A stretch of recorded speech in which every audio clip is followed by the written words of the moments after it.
Hello, good evening. Welcome to the Ought to Know Better podcast. Well, let's run an introduction and we'll crack on, chaps. What? Hi, this is Don Matteo, and you are listening to the Ought to Know Better podcast. Let's do this. Leeds are shit. We're recording, you know. Oh, shit. We're the good staff. I don't think we've got the personnel. You can fucking laugh all you want, you absolute bellend. I think about things. That's why you lot are idiots. A melted version of a dick that's been shrink wrapped. The absolute elite shithousery of this. Hello, everyone. Good evening. Welcome to the Ought to Know Better podcast, season 5, episode 12. I'll have you know. I'm joined by the Wish Ragnar Lothbrok down at the bottom, accompanied by his iron and the kitty litter, I'm sure. Absolutely. And a man with a camper. Luke, how are you, mate? Are you well? Yes, it's an orange one. It's an orange camper. Orange, yeah. That's right. We do not have any prediction stuff to get on with today because Gill is useless. However, even though he is completely and utterly useless, there is no movement in the predictions league, etc. Because I think it was a resounding win for Leeds United across the board, and of course it was quite the opposite, wasn't it, chaps? We'll get into the Bristol. Obviously, Wasn't it just? Gilly, Carl, and Jennifer from Hull were on the Baradi and Coke at the weekend. James, did you enjoy the game? Did have balls. It was bloody awful. It was so turgid. There were nothing good happening. There was only like 4 players. Is anyone else getting my teeth, mate? They'll be fucked. Well, you are getting to an age where I need to start replacing them. Well, that's it, yeah. I mean, there were only like 4 players for me that came out with any credit at all, and that were sort of Melier, Stroik, Byram, and Tanaka. Everybody else could get in the bin. They were all terrible. Nobody did their jobs. It was shit. It was like they'd never met each other, or they'd been on piss or something. I just don't understand. We have played a lot of football in the last week or so. 7 points from 9. It's yeah, but doom and performance-wise, it's like Sheffield United were here, and then we've been on a slope down to this point now, where we struggled through against Watford. We couldn't make inroads against Bristol. What's next? Are we going to lose the next game? Or are we just going to come out like world beaters again because that's Leeds, and you never know what's actually going to happen, do you? I think you've been a little bit harsh there. I thought we created a few chances at the weekend. It was just on another day. This area, Luke, is for the glum supporters down here. Yeah. Me and you are all right. Me and you are all right. I just thought it was one of them days where Dan James should have scored, Mateo Joseph should have scored. There was lots of shoulda, woulda, couldas. Do you know what I mean? And we created 4. I would say from off the top of my head. I think Pirro had one as well. I think we created, and Aaronson, I think was the other. I think we created 4 good chances, and on another day it's 4-0, and we're having a completely different conversation.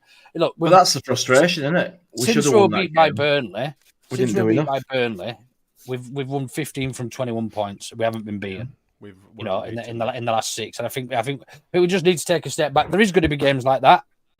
We're still unbeaten on the road. Bogle was the other one, wasn't it? Dan James and Will. Oh yeah, the header. Yeah. But look, I think if we start panicking on the back of a 0-0 draw away from home, after playing quite a lot of football, as Smarty's already said, I don't think it's time for panic stations. There are going to be those games. There are going to be games we're going to get beat that we deserve to win as well. And I think it, like you say, Jay, it's about the reaction. It's about how do we go into the next game versus Plymouth at the weekend? How do we right those wrongs? Because ultimately, I don't think it was down to tactics or poor performances anywhere. I'm seeing people saying it was Farke's fault again for not playing Schmidt and not playing starting Solomon and whatever else. But it's just. It's very easy to target it when things don't go your way. It just seems now so reactionary that the social media trajectory is always going to be towards the management or towards someone or another. When actually on another day, 4 good goal scoring chances, that is a completely different game, and we're already talking about Europe next season. Do you know what I mean? So, I'm not too worried about the result. I thought we probably could have played a little bit better. Some of the passing looked a little bit lazy, a little bit tired. And Yeah, there were definitely some negatives to take from the game, but I think there were probably more positives, other than the result. Well, I'm not panicking. About positives.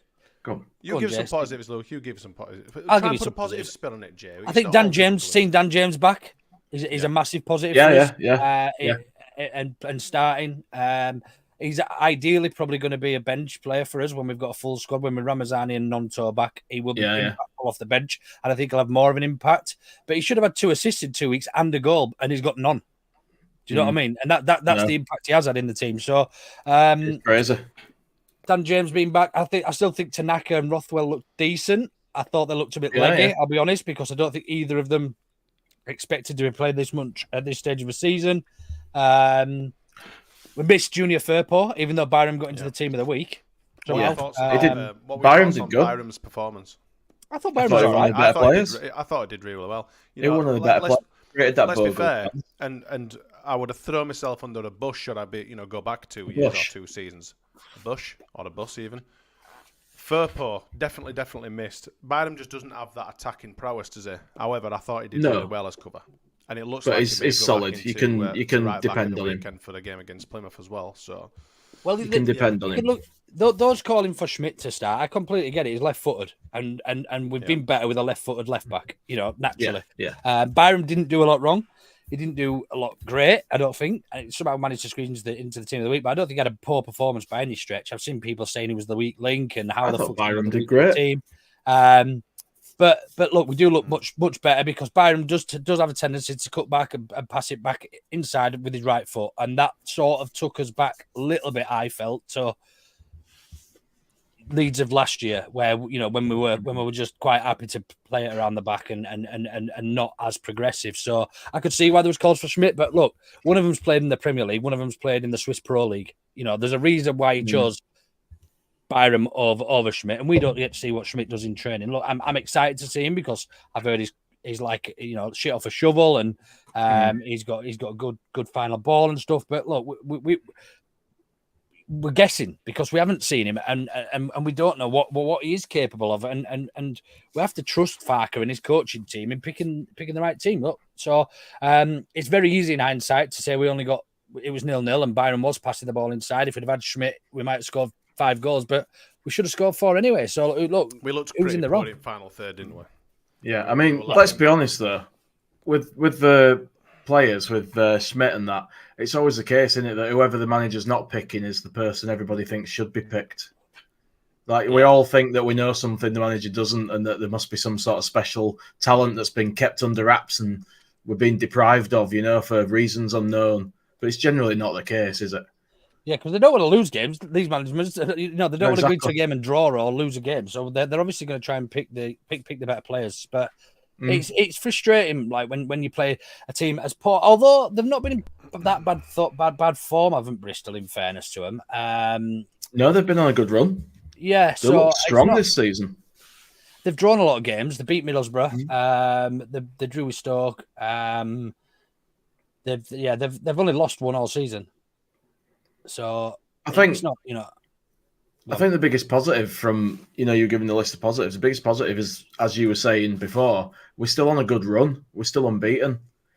So when you look at it in that context, it's not a disaster. You seem to all of a sudden change your tune, James. That's a lie. Sorry. They've been beaten twice this season. They got Derby beat them as well. Sorry. I felt the game in isolation was very poor, and it disappointed me a lot. But in the overall context with the run we're on, it's another point on an unbeaten run. And in that context, it's not bad. Do you think it's poor because of the result rather than the way we played? Yeah. Yeah. The expectations are a lot higher. We didn't play badly, did we? We played okay. Defensively, we didn't play badly. Rondon at the back, of course. Oh, yeah.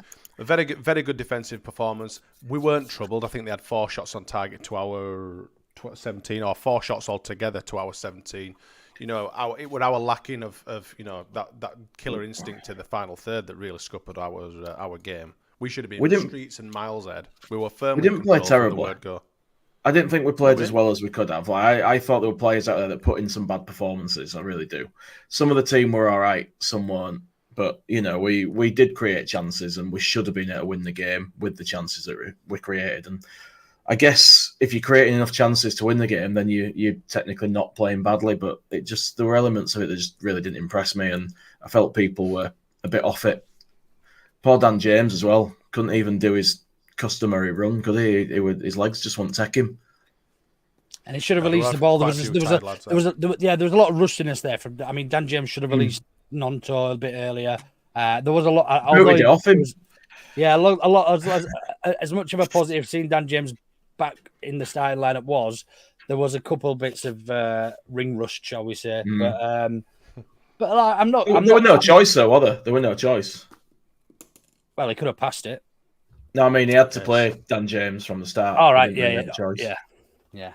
What are your thoughts around Solomon? There's a lot of people saying that we should send him back and that he's no good and he's been shite all season and But that's just not true, is it? What are your thoughts, Luke, about Solomon at the minute? And how I think it's far too early. I think it's far too early to judge. Obviously, we know he's injury prone, and we've seen that already. We've only seen the best. The of only him reason we've got him is because he's injury prone and he wants to get. I mean, if he wasn't injury prone, he's nowhere near a championship player, is he? No, absolutely, and we can see that from a mile off. I've seen people calling him lazy and selfish and playing for himself and that, but do you know what? I haven't seen that side of him yet. I think he's been given very limited chances with, unfortunately, down to injuries. But I still think we've probably got one of the best players in the championship there on his day. So far too early to suggest sending him back. And I for one, unless he picks up a serious injury, I don't think we'll be sending him back because Barker, etc., will know how good he is and how good he can be. What I don't want to happen is for him to become a shoe-in as a starter and then just fall back into the danger of the trap of give the ball to Somerville, aka Solomon, this season, and he'll make something happen for us when in those types of games. But I just think he needs a bit of game time. He's not played a lot of football over the last sort of 12 months, and once he's got that, once he's on a run of games, we saw early on in the season how good he can be. So I think those people will gladly change their tune once he bangs a few in for us. What did you think to the position switch when Joseph came on and then Bamford followed him? Obviously, Joseph dropping into that number 10 and Bamford taking up the 9. What do you think to that? Because that surprised me a little bit, if I'm honest. I didn't expect to see Bamford come on at that point in the game. I didn't, to be Happy fair. to see Bamford back on the field? Not bothered either way. If he's there, I'm sure he'll do his best and he'll put in a shift. But I'm not thrilled to see him. I'm not unhappy to see him, if that makes sense. I'm a bit indifferent to him now. I don't get upset about him. I don't get excited. When for me, when Bamford comes on, I just think he's like, oh god, he's become that guy now. We've given up. Here he comes. Yeah, I mean, if you listen to Gilly, I'm going to slate Gilly a little bit on this pod because I listened to the Berardi and Cook and I was flabbergasted. Flabbergasted. Flabbergasted. What was that you said once, Luke? It was absolutely hilarious. Lamblasted. Anyway, well scaled doing it. That's it. I think so, yeah. I was absolutely flabbergasted by some of his shit takes, but nothing's new there. He seemed to think that we absolutely need Bamford and that he's incredibly important, and he basically echoes what Daniel Farker says about Bamford as well. Do you think he's still got an important role to play in this team, or do you think we're just humouring him now by bringing him on for 5 or 10 minutes here and there? Again, I don't think Farker would humour anybody. I think he's in every game to win it. I think Paddy Bamford probably does bring a little more than we do give him credit for in recent history. Again, another one that struggled with injuries, but we know he's still got that bit of magic in him. Look at that goal he scored against Peterborough in the Cup last season. He's still a good player. He's not as good as he ever was, and he's struggled with a lot of injuries. I still think he's got something to offer us. Now, if you ask me, is there somebody else who could offer us the same or better on 40 grand a week in the Championship? Absolutely, I do. But the unfortunate scenario we're in is that we haven't got 40 grand on somebody else. He's on a contract. He's a Leeds United player, and he's an option. And I think when you watch him, he still does offer those different runs and things that both Matteo and Joe Pirro don't like doing. You know, those unselfish runs and those pulling players away.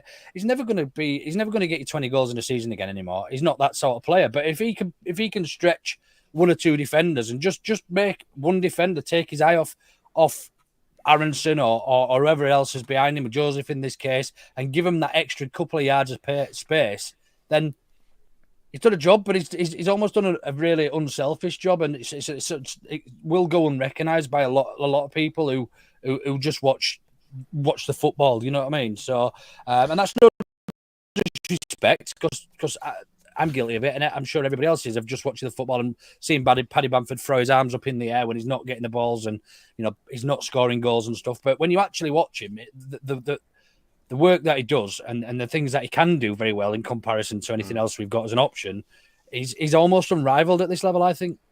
I think we've unanimously said that, you know, his movement's always been good. I think all of us have always said that. You know, he's unfortunately is about as deadly as a frigging custard-covered sponge, innit? Let's be honest. That's it. His movement, his occupying defenders is great, but if you're getting into positions where you should be scoring and you can't score, then everything you did is for naught. It's, you know, it were a waste of time. Yeah. Do you think he's our best striker that we've got available to us, Jay? Absolutely not. What, in our squad? Don't be stupid. There is someone amongst us who seems to claim that Bamford is still our best striker. Give over. And do you know what? Someone on our pod, in fact. Someone who made that claim on Sunday's Variety. I think I know who you're talking about. See, it's not me, first of all, but I can understand where. There's going to be a theme tonight of a bashing of a certain individual. Well, you look who he's up against. Matteo Joseph, very, very raw. Will be twice the player probably Paddy Bamford ever was at some stage. Then you've got Joel Pirro, who does the stuff that Paddy can't do very well, but doesn't do anything that Paddy can do. So they're almost a complete contrast of each other, because he's great at finishing, getting the ball in, but he does when he's running, man, or defending, or trying to make runs in behind and that, he looks so awkward, does Pirro. So I get that. And if you're looking for a number 9, looks like he's towing a caravan, doesn't he? Yeah. And if you're looking it looks like it's hard work. If you're looking for a number 9 who can occupy defenders, he probably is our best number 9. And he, you know, but he's not our best all round number 9 at the moment. That's even at this stage, I still maintain that's Joel Pirro.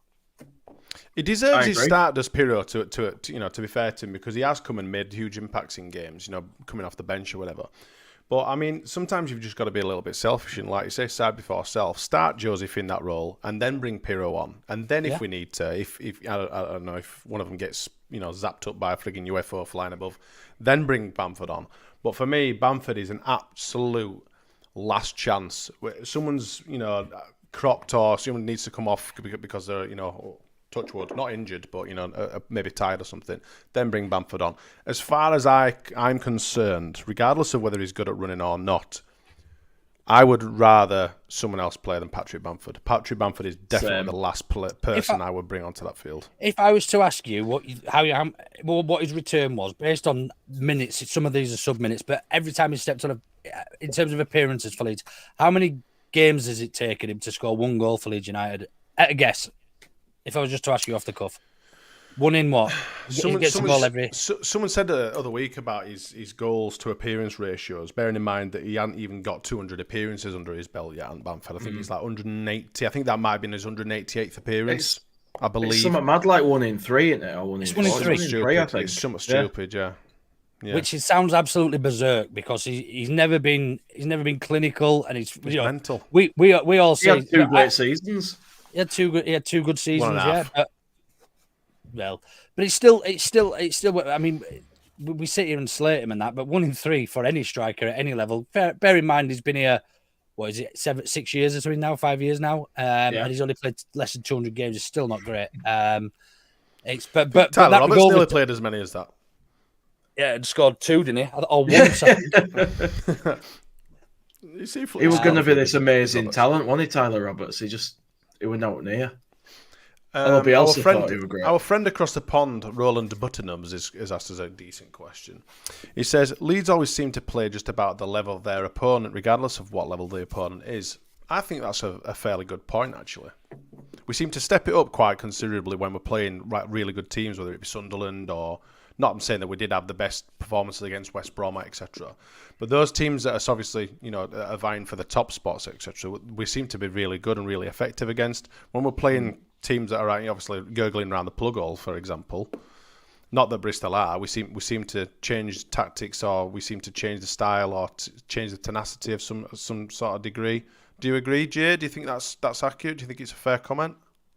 To a degree, yeah, but it's not something that I'd really level at Daniel Farker in particular. It seems to be a theme that we've had for like the last 5 or 6 years. Does that, all the lower league sort of seasons we've had have been like that. We raise our game and we look great against whoever's meant to be top dogs, and then shitty teams or average teams we seem to struggle against, and that's happened over multiple managers in multiple years.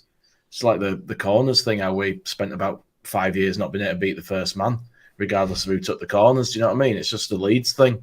It's just a weird thing that we do, but yeah, it's pretty accurate. I mean, when we know that we're in for a challenge, we seem to step up, and then when we seem to have a lesser opponent in front of us, we step back down. And I don't know how you get around that. I don't know how you coach that out of them, but that's what the coach is there to do.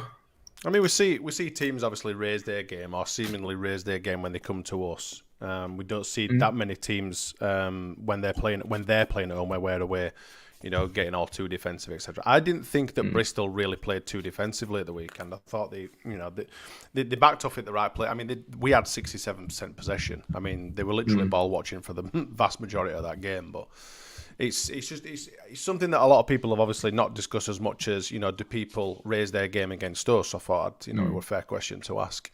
Danny Wright has said if Bamford had some pace and could score a ratio better than 1 goal per 14,625 chances, he'd be a good striker. Sorry, I did you out of some numbers there. Did he once set a record in a season for fastest run recorded in the 2021 season? Bamford. He was clocked at doing something stupid. Yeah, like sprinting for one at balls once. I remember, if Brent Johnson's in the comments, which I think he is, he probably will correct me here. Because he's autistic as fuck and he remembers shit like that. Just shows you what them injuries have done to his legs, though, doesn't it? Yeah. Because he's knackered. He's like an HGV now, setting off from lights. Do you know what I mean? JB Jackson says we don't have an all-rounder, in my opinion. All have strengths and weaknesses. Yeah, well, it's championship football, and it's to be expected. It's absolutely to be expected. So you don't get complete players at this level. So obviously we're happy with the performance. So I suppose we're almost happy with the performance, just not the result. Not quite happy. I think it's safe to say. I think we've covered it enough. Would you agree? Not quite happy, but I'll go with that. Are you happy, Luke? Yeah, I mean, if you can create 4 big chances away from home, generally speaking, you're going to convert at least one of them. Usually, they create 0. It's a game we should have won on paper and on the field. Unfortunately, we didn't move on. I think. Yeah, and it was boring. Indeed, it was.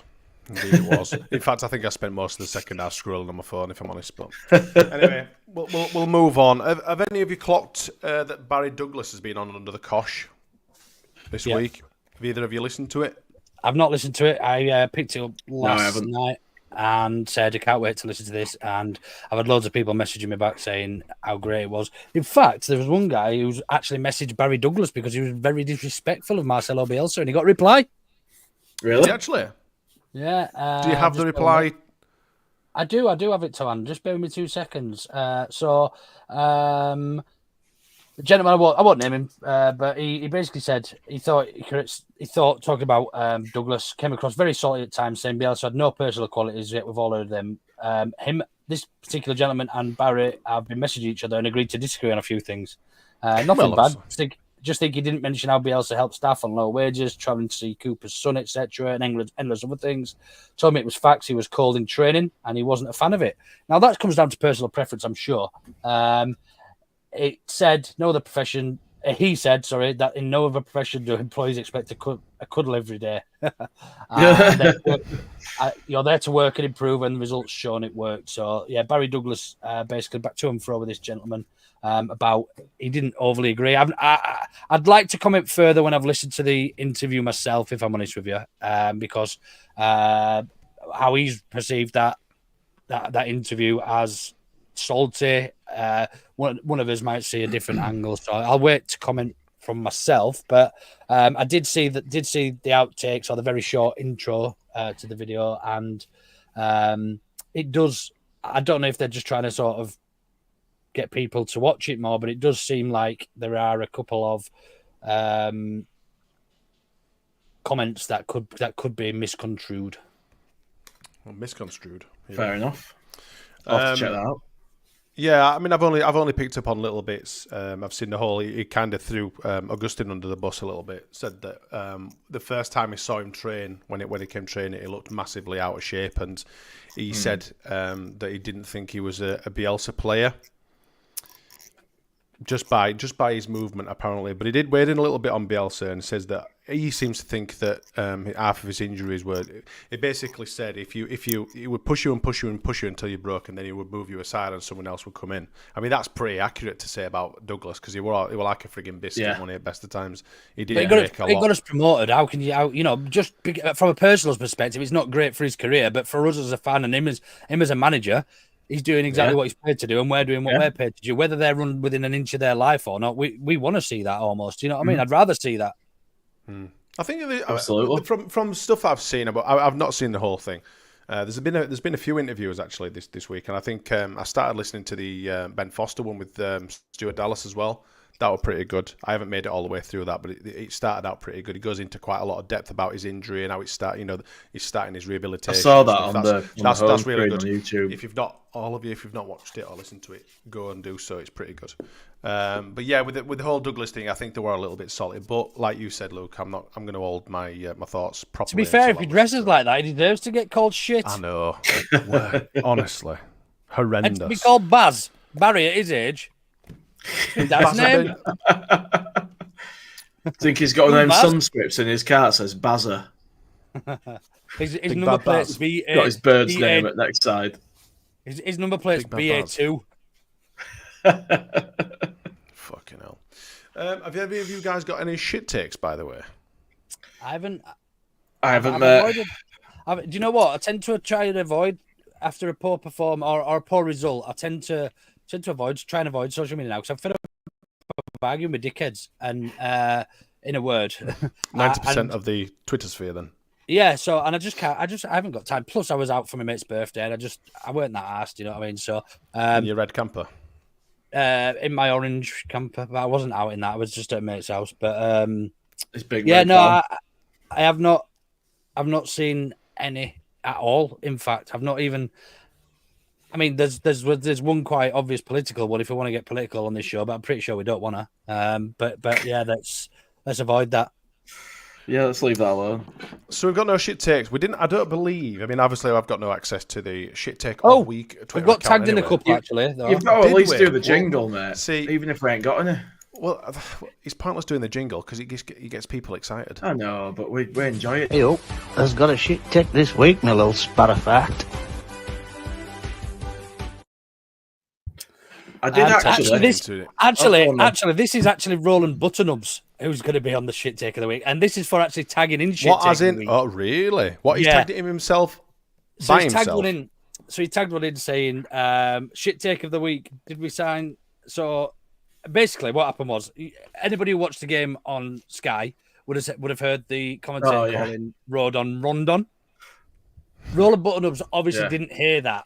Now, Chris Hilliam had put something out, say it's basically about interesting decision by fact to play new signing Salomon Rondon at centre back when we're badly lacking a centre forward. In all seriousness, get Joseph on for crying out loud. So it was taking the piss a bit, and Roland Butternups didn't get it, and he said, "Here you go, shit take of the week." So he didn't obviously so he tried throwing this guy under a bus, saying, "Who does he think he is?" And then Butternup said, I thought he meant this guy and just put a picture of Solomon Rondon in. Got completely mixed up. Threw himself under a bus. But he did bring a good shit take of the week, did Roland Button-Ups. This is from Return of the Mac Zero Macca. I generally prefer to watch Paul Butler and Sean Gregan punt the ball up to Brian Dean than watch this style of football. Best squad in the league, and that's why Farkas is playing like every week. Sack him. Fucking hell. It just so happens he's watching our show at the minute. Go on. I did bookmark one, actually. It was just something I saw on the off chance. I forgot to look for others, but it's a guy called Mike Caulfield on Twitter or X, and he says, unpopular opinion, but Joseph misses as many easy chances as Bamford. Now, Bryn Johnson's head just exploded. Well, it'd be interesting to see how many he's missed, because Joseph has missed a few this season. He has missed a couple. He missed one against Watford, and he's missed one against Bristol.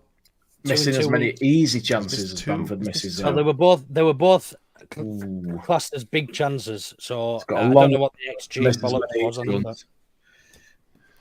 Yeah, I mean, strikers are always going to miss chances. He's just not making a habit of it, which Bamford has done in the past. He's just he misses everything. Missing fucking absolutely everything. If he'd fell off at Titanic, he'd have missed the water. Yeah, probably. Danny Wright is in the comments again, and he's saying, Gilly thinking Bamford is our most important striker or whatever is the biggest shit take I've heard this week. Probably not, actually, because he said something else on the Berardi and Kirk, which I'm going to talk about later as well.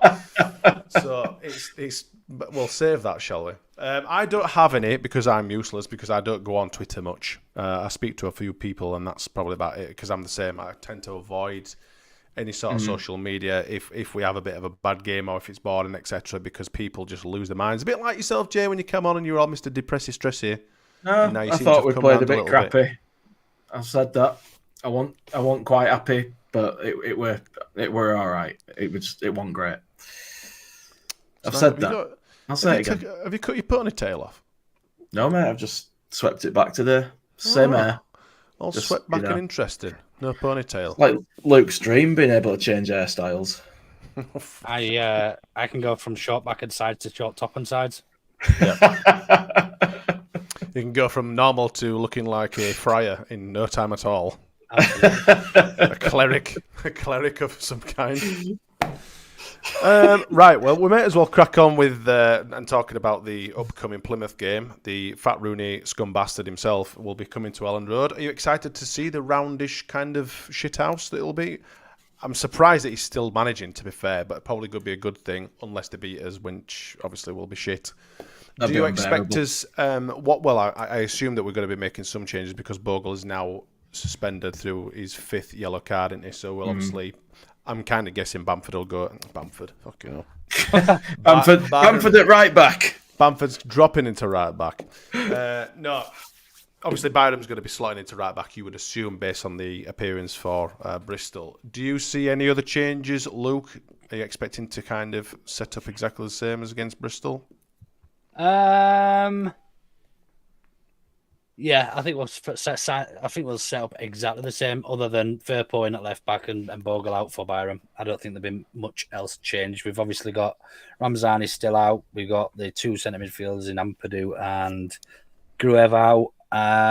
The big question mark is, does he start Pirro or Joseph this week, I think? Who would you start?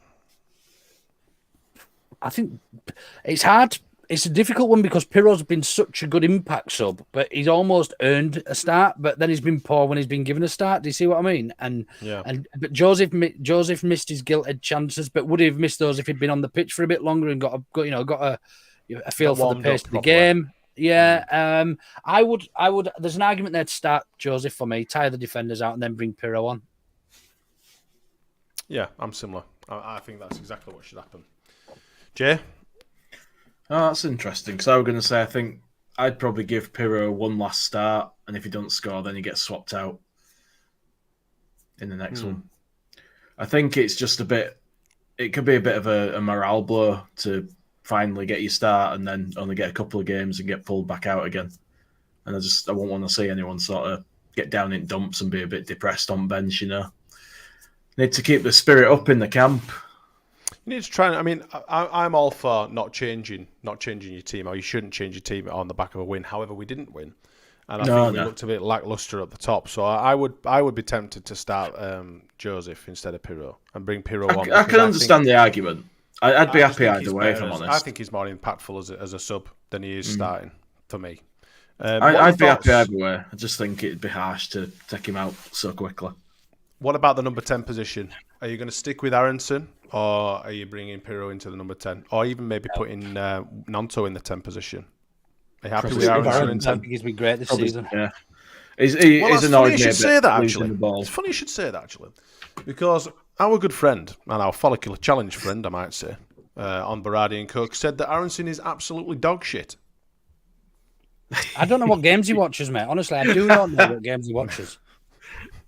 He used to be so positive. I don't know if he's been knocking about with Jason too long or what. I am digging him out, and rightfully so, because he were absolutely waffling on Sunday. I didn't even watch it all. I couldn't, because I were being ignored in comments. So I thought, you know what, fuck this. I'll just bash him on. I knew I would host him tonight anyway, so I thought I'll just bash him on there. Some absolutely horrid takes. I think he actually called someone out during the pod as well. Someone had said that Aaronson played really well, and he said he were absolutely shit, and I was just like, what on earth? I understand that he's not effective in front of goal, but he's attacking play. He's really aggressive, and he nicks balls, he nips in. He's so fucking here and there. It's a joy to see. Completely different to what he was like in the Premier League. Yeah, he's a little bit lightweight, etc. He puts himself in good positions. He carries the ball well. He's tenacious. He's nippy. He's a great number 10, and he's, like I say, his progressive passing is pretty good as well. I just don't understand how you could be so negative about a player who's much better than the last time we saw him. And to be fair, he's better. He's more bloody rounded, and he's better chuffing ball player than frigging bloody Pirro. I can't fully agree with you on all that. I don't think he's as bad as Gilly's saying, and there's ability in what there. Have I said that's not right then? Just bear with me. There's ability in there, and you can see he clearly is trying, and he wants to do well, and Do you think he's trying too much? I like the ideas that he has, but yeah, I think he's trying too much. I think there's a lot of times he goes to do stuff and it doesn't come off, or he'll lose the ball, or he'll try to win the ball and fail to win it. And for me, that goes a bit against you when you say, he can carry the ball well, blah, blah, blah. He can, unless someone gets near him, and then they've got it off him. When does he lose the ball? Easily. He seems to, wherever he's playing, he loses the bloody ball. He tries to get past people and fails quite a lot. Or he'll be trying to sort of win a ball when it's come loose, and he'll fail to get to that. Or he'll try to tackle people, and he just can't get it done.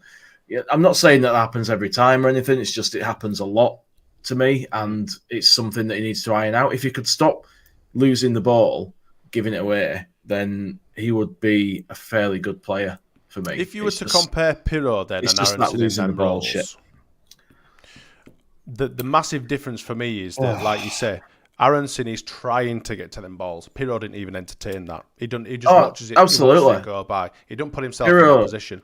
Pirro, when he receives the ball in that number 10 position, is more likely to pass to the side or backwards than try and carry it forward. At least he's trying to carry it forward and try to progress play, etc. I'm not saying that Aaronson is an absolute world beater. I think there are probably better players out there. Gus Hamer, for example, is probably a much better player, etc. But we don't have Gus Hamer. We've got Aaronson. No. Or we've got Pirro, or we've probably got Nanto. I think he's definitely better than Pirro in that position. Is he better than Nanto in that position? Probably not, but we need him to be more effective on the wings. We do. Right. So I'm not saying he's the greatest player, but I think he's doing all right. Like you say, I don't think there's anyone better than what Gilly is to be in that position for us at the moment. Listen, we're going to play a game of Michael Barrymore's higher or lower. Strike it lucky. I'm going to ask you. If you don't do the effects with your mouth, I'm just not interested. I can't remember how to do it, mate. I've been swimming in his pool for years. There's based on what Jay said in terms of him losing the ball, we're going to play a game. We're going to play a very, very quick game of Brendan Aaronson lost it more or less, higher or lower. So let's start with Ao Tanaka. Brendan Aaronson lost the ball more times or less times than Ao Tanaka?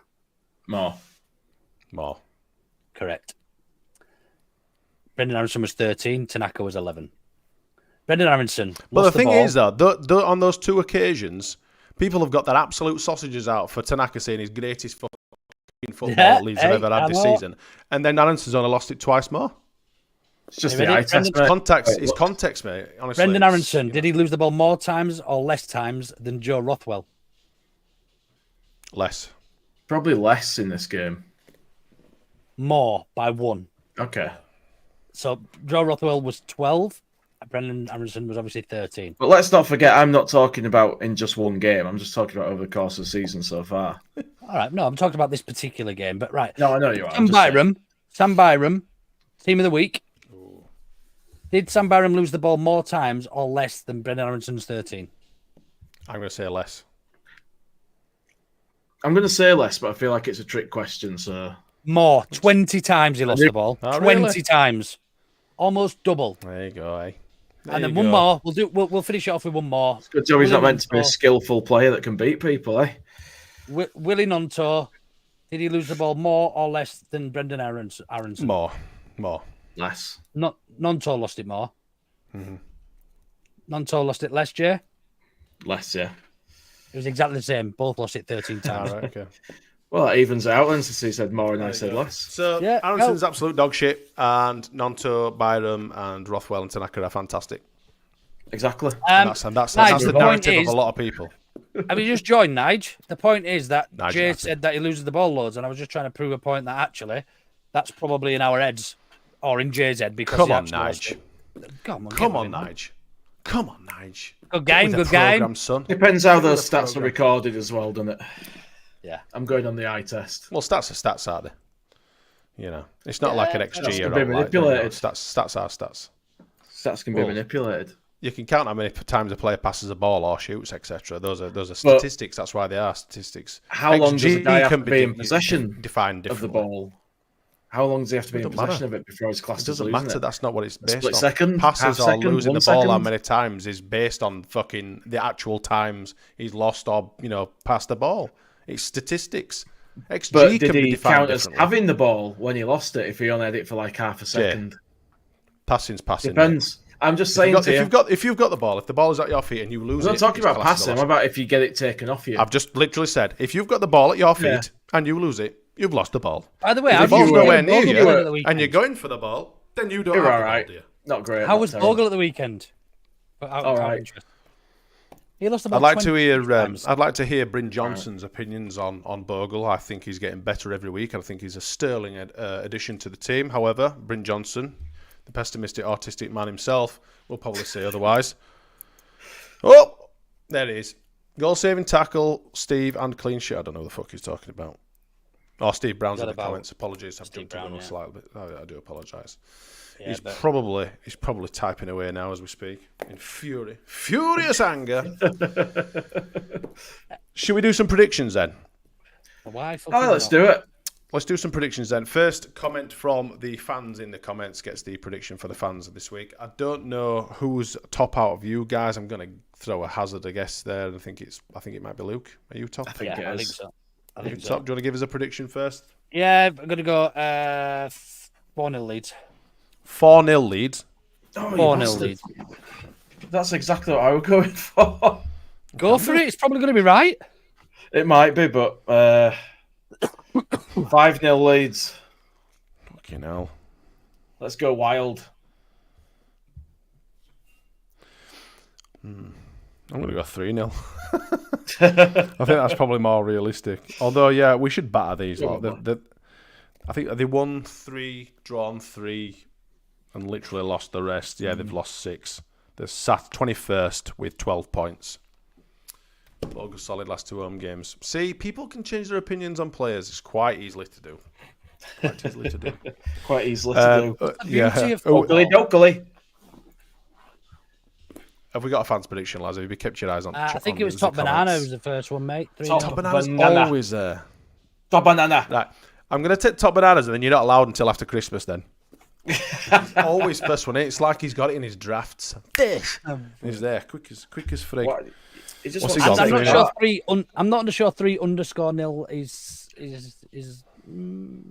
that could be I don't know, misread. We're going to say misconstrued again. No, I was going to say misinterpreted. Anyone else in Congeniality. anyone else in the comments on the predictions? Miss league World. that I can see. More Not that I misses can than see. Bamford. Mr. Men. We've done obviously everything you want to say about Plymouth. We got anything else? Got anything else to say about Rooney? Yeah, he's fat and horrible, and I want to beat him. He's not He's looking obviously very an- well, is he? He's looking a bit like Alan Brazil. It's going that way, isn't he? It's going that way. he's always had Mind that you, he sort of scored frame, that free hasn't he? kick, didn't it, other week, or other month, What free kick? when he played in that game, that scum game. Oh, did he? Ugh. Yeah. I haven't seen it. Testimonial Jay. or whatever it was. I don't watch MUTV on repeat. I don't, mate. But I saw something about it on Twitter, so they were pretty decent. actually. Speaking of the fucking scum, what do you think about Eric Ten Hag? He's been dismissed. It's a terrible shame. I nearly put a video together for him. I'm that upset, but couldn't be asked. I thought he was doing a grand job, I'll be honest. Just need a bit me more too. time. Roland Buttonose in the comments said, "I can't believe Rooney is younger than Jay." Me neither, mate. Me neither. He looks like Kenny Campbell says he looks like he's eating Alan Brazil's head. Oh, Jay or Rooney? Me probably. Yeah, people are obviously going on about, oh, it's a shame, because I think you said something on Twitter, actually. I did see one of your comments saying it's a shame that they've sacked him because, they were doing so well, obviously tongue-in-cheek, etc. But I don't think it matters who they frigging sign or who they get they're a next. disaster now. They're just and it's an brilliant. absolute fucking disgrace, and it's glorious. The team's crumbling as badly as the stadium is. Exactly. The culture is rotten in it, so it doesn't matter who they get. They're still going to be shit. A few people have said this as well, and I was talking to some people today about it. If they do get Van Nistelrooy in, he'll probably do a Solskjaer and have a couple of good games and then get a contract. Rio Ferdinand will be on some punditry somewhere saying, fucking give him a blank check, let him sign whatever numbers he wants, all that bullshit like he did against for Solskjaer. What a wanker he is. And then it'll all go to shit again. They might win FA Cup or whatever. Apparently, Ten Hag's won more trophies than what's his name, Arteta at Arsenal, though. And Arteta's still on the job. So They've got lower expectations. The Scummers have still got crazy expectations, even though they've got no right to anymore. They've also won the Thingies Cup twice, haven't they? The what's it called? Thingies Cup. Charity Shield twice, which the people don't count. Oh yeah, Community Shield, whatever they call it now. Shield. Yeah, and they've qualified for the Champions League most years. So wow. Yeah. I mean, I'd take that, isn't it? Yeah, I would. To be fair, Did you guys see Ellen Chamberlain's? They've got a podcast again, aren't they? All the old Soccer AM crew. Have they? About the FA Cup. Yeah, talking about the FA. Did you see a little rant about it? Yes, and she's quite right.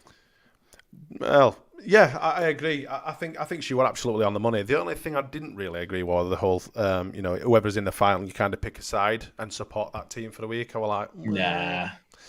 Well, you do if you support. Doesn't she support somebody like Tranmere Rovers or somebody shit? Torquay, United, that's it. Yeah, I knew it was a T. Yeah, so she supports somebody. I mean, yeah, when you're that size club, you probably do pick somebody and support. Yeah, you probably do. But, it's really like Huddersfield Town fans, so they all have a Premier League team. Yeah. Most of them are scum as well. Yeah. It's only have a border. Or anybody who's playing Leeds, I suppose. Basically, anyone who's that goes to say about a lot of it, doesn't it? Really, to be honest. Yeah, I don't know what I mean. Obviously, I listened to it. I don't listen to the podcast itself, but I did see that big clip, and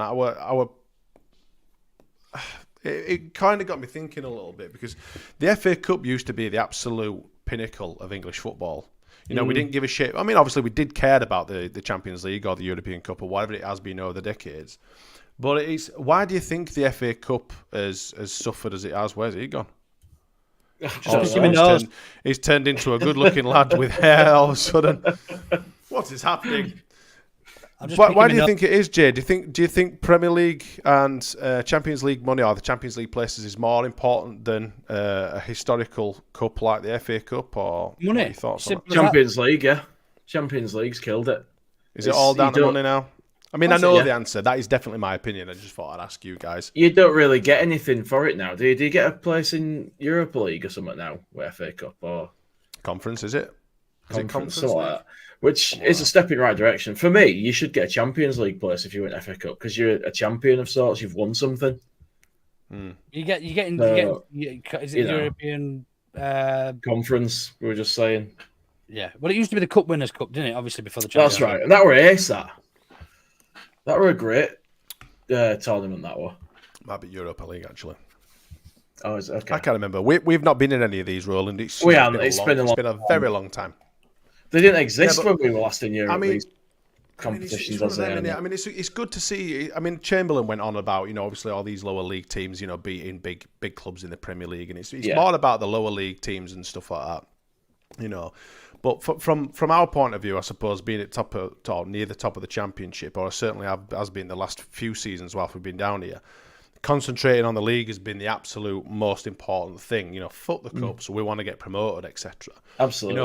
For those sort of teams that are maybe sort of like mid-league, etc. Maybe it's more of an opportunity for them to, the gate receipts, etc. A bit more money in the bank for them. Should they get TV rights, etc.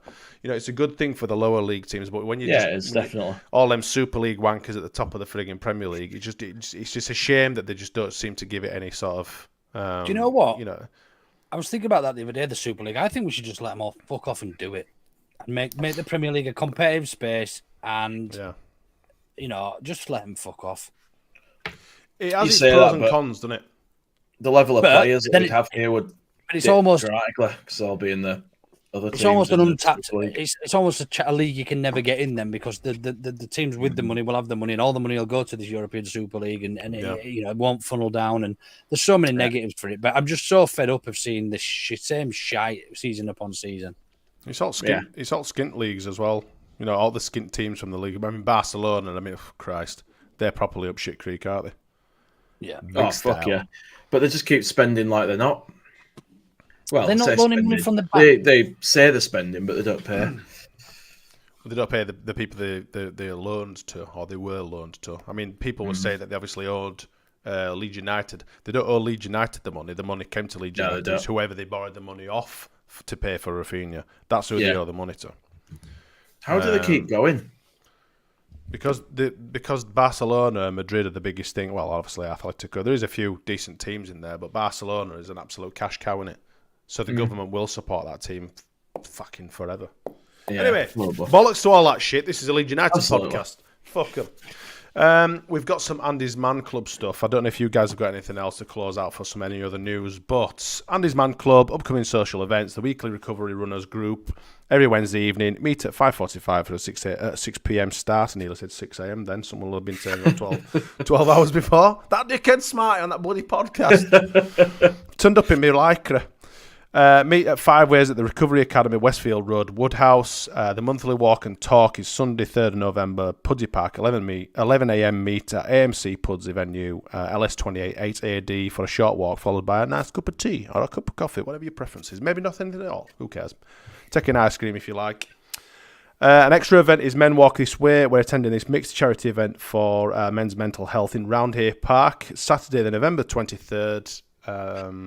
I think it's 11 while one. Walk around the park with the speaker stops from different charities, including Andy's Man Club. If you're a man over 18 and going through a storm, you can check out the social media for like Facebook, Instagram, etc., etc. You can see where your local locations are. Them guys meet at 9 o'clock on Mondays. So if you are struggling, boys, and you need someone to talk to, get yourself down there, go and get seen. Have you chaps got anything else to add tonight? I mean, I know it's been a short one, even though it's knocking on an hour. But have you got any other news that you want to speak about? Yeah, what about the Ballon d'Or? Oh, yeah. Oh. We should have like an any other news thing. Any other news, like we've got it for everything. Yeah, we do normally at the end, don't we? Is it an auto bitter or is it just a little? It's not an auto bitter at all. I think it's very difficult to argue against Rodri winning it. I think Spain and news from Auto Better. I suppose that'll do. That's right. I had to scroll a bit to find that. A bit loose in it. It's a bit of a loose one, but yeah, I don't think Spain or City would have been half as successful. We've seen how they've crumbled certainly City have crumbled, not crumbled, but how in less effective they are without Rodri. I think it's hard to argue against it. I know. Historically, it's gone to your Messis and everybody else who've been the most exciting players. But I think it also goes to show how shit football is nowadays. That a central defensive midfielder is winning the Ballon d'Or. Absolutely. And It's how meant to be a defensive glamorous now. award. Yeah. I don't agree with it, but I still think It's meant to be sexy. I don't think anybody else deserved it over him. The head loss from the Real Madrid team's been quite funny, though, hasn't it? That's better. That's been the highlight, though, hasn't it? Yeah, it's been amazing. To think they won the best club as well. They won best club, and they didn't even turn up because they found out that their player wasn't winning the Ballon d'Or. I mean, it's pathetic. It's pathetic. Yeah, Chris. This Gillett, might not be a bad shout from Chris Gillett. Oh, I was literally just going to highlight it as well. Rafinha for next Ballon d'Or. That'd be absolutely amazing. Made in Leeds. It's lovely to see in it. Because you can't knock him. His time at Leeds obviously was marred by, obviously it was nearly being relegated, but it's pretty much down to him, the fact that we weren't. He carried us kicking and screaming, didn't he? Even though Jesse Marsh had him on long throws, etc., like an absolute plant pot. That's what it should be called. That section. Or to know something else. I like it. Well done, Aaron. Absolutely. I like that. Yeah, he was amazing in that last game, wasn't he? I'll never forget that. He took us by the scruff at neck and dragged us over the line. And to be fair, Jack Harrison waded in with a few goals and stuff like that. He seems to be having a bit of a torrid time over the fucking Everson. Well, fuck him and his mum. Yeah. Oh wow. Just a quick answer to Bryn Johnson. Yes, Connor Shaughnessy's shirt is here. It's a match worn. He's a good friend of a friend of mine who is a jockey called Owen, and he gave it to me a few seasons ago. Actually, the season when Marcelo Bielsa signed for us. What a keepsake. Connor Shaughnessy. Very good. LUFC legend. He's played in this league now, isn't he? We played him. Does he play for Cardiff or somebody? He might be. I think you're right, He used to start for someone. We have played him. He went to Scotland and all that. I'm not sure. Not sure. Portsmouth. Is it Portsmouth? Yeah. Is it? Yeah. I've just checked. I remember when they were on about him being the next best thing. There is someone I would like to give a shout out to, and people are probably aware of his channel, etc. It's called Walmot. He does a lot of clips of Leeds games and stuff. He's been going. In fact, it was his dad who originally did it. Unfortunately, he passed on, and Adam took over it, etc. But Adam's unfortunately been given a diagnosis of liver cancer, so he's going through some chemotherapy and stuff. He's starting his second bout of chemotherapy tomorrow. So all the best, Adam. Thanks for giving us a listen, etc. He put us in one of his posts on social media, which were brilliant. I actually messaged him of like, holy shit, I didn't realise you listened to us. What are you doing? You must be bloody bored if you're listening to us, guys. Home of the shit take. So all the best, Adam. Hopefully you get through this second round. And one thing I would like to say about Adam's outlook has been absolutely unrivaled, because he's just wanting to get out there, do all the things he can with his family, which is probably the way to do it. I mean, I've never been, hopefully never have to be in that position. Hopefully I've never have to be. But yeah, absolute tip of the proverbial hat to you, mate, because what you're doing is nothing short of amazing for your family. Yeah, brilliant. Still wearing a smile. He does have a just giving pages, etc. I will be dropping it into the comments as well, just in case any of you've got a couple of quid knocking around that you'd like to donate to him. But yeah, he's hopefully he gets through it all, and we're all thinking about you, mate. All the best. Right. Anything else, chaps, before I close this shit down? One more stat comment just from Saudi, which is quite nice to hear because we don't often get this.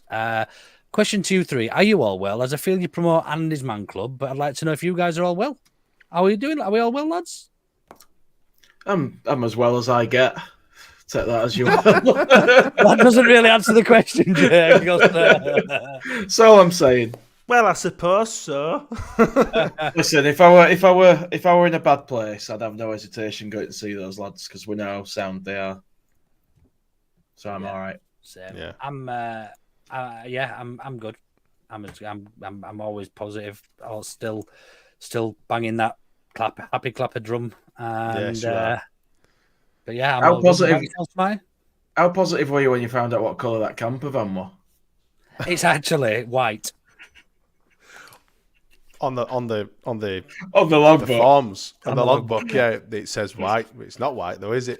Versus bright orange. It's friggin' red. Have you got that mirror outside yet? It's not orange. He's probably gone round like rubbing it down a bit just to make it look a bit faded. Fucking red. Wiping loads of roller all over it. Only 3/4 of the way up because you can't reach rest. He's got kids up there with rollers. Earn your pocket money. Yeah, I'm good. I had a bit of a shit time, about 6 months ago, but I pulled through it. Support from my mates and all that sort of thing, and obviously keep coming on here. It's a good community to have, is this podcast, and so many others as well. It's good to keep, and not be a dick to people on social media. I think that's one of the things that it's stopped me doing is going in and wading into people online. I think it's stopped me doing that. I think I might have grown up slightly, but it's completely changed my perspective on life. But apart from that, I'm fucking sound. Thank you very much for asking. And with that then, if you haven't subscribed to our wonderful channel yet, well then why not? I don't think we've got... Fun police area.